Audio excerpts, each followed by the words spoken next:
Hey, it's Chris here today from Huckabones Equipment. Today's video we're going to be doing an overview of a Z400 as well as talking about that grass catcher on the back of it. Now, that grass catcher is for the Z400 lineup, and you're not going to go to too many dealerships and have them set up where you can kind of see them, look at them, and see how they operate. So stick with us, we'll go over it, we'll start at the front, work our way to the back.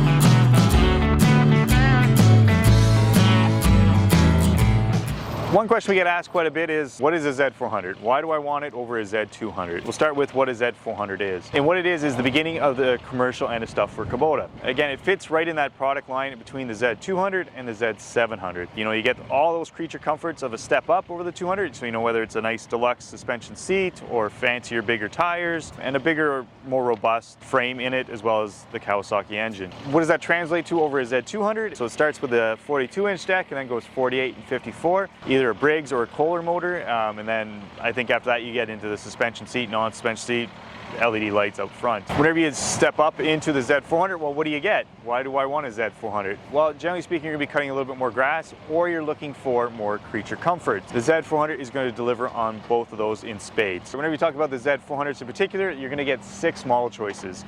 You're going to get your 411 and 421. In either 48, 54, 60-inch deck, and then it's going to duplicate itself again and move up to either the Z412 or Z422. And again, same deck sizes, 48, 54, 60. And again, it's going to stay with the same Kawasaki engine back there, so you're going to be delivered on that performance of a Kawasaki as well as being a little bit quieter. The biggest difference you're going to see over a Z200 is your creature comforts, as well as the ability to go with a bigger deck up to a 60-inch, as well as having a Kawasaki engine on there. And with all that, obviously it comes with a higher price tag than what you're going to see on a Z200. Dealing about the price end of stuff is the Z400 is always going to be more money than what you're going to see on a Z200, so it depends what your budget is as well. So let's skip to talking about that grass catcher on the back. The model number of this grass catcher on the back here is a GCK 48-400Z, which translates into it's a grass catcher for a 48-inch model. Again, it's going to look the exact same whether you're looking at the 48, 54, 60-inch models. The only thing that changes is the boot kit on the side to fit the particular deck. Why you may choose a grass catcher? There's multiple reasons. The number one is you're looking to collect debris, so you don't get those windrows or anything.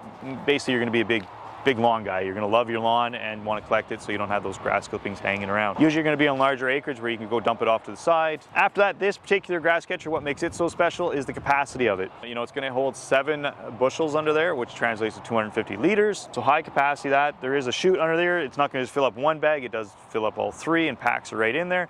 It is the largest you can go without getting the fan on the side. So if you go to a GR, a BX, or anything else in the Z lineup, the grass catchers are going to have that fan on the side that adds expense, but also really packs in the grass or debris in the back. So whenever you get to that fan system, it has an extra belt on the side, powering that fan to push either the debris up or chew it up some more. After that, whenever you get this kit, you're going to get weights for the front. Again, it's 25 pounds per weight, so that adds up to extra 100 pounds on the front. If you're on flat ground, not necessarily important, but for the average person, for the safety factor, you're going to want that weight on the front, because without it, if you're going up a steep hill and this thing's fully loaded, you're going to be staring at the sky pretty quick. She's going to be popping a wheelie on you. I've seen it done and had it done myself. So highly recommend the weights on the front. After that, if you're going to take on and off this grass catcher, because a lot of people just use it for in the fall for their leaves, again, it's easy to do once it's installed by the dealer. There is no extra tools needed, just some clips and so forth to take it off. So yeah, so that kind of gives you a quick overview of grass catchers and why you may or may not want one, and talking about this one in particular on the Z400. So that brings us to the end of today's video with the overview of the Z400, as well as a quick conversation about grass catchers. And again, if you're looking for more detail about the Z400, we do have 2 or 3 other videos going into overviews and comparisons to other models in our lineup. So if you enjoyed today's video, please like and subscribe. And if you have any comments, please leave them below. Thank you.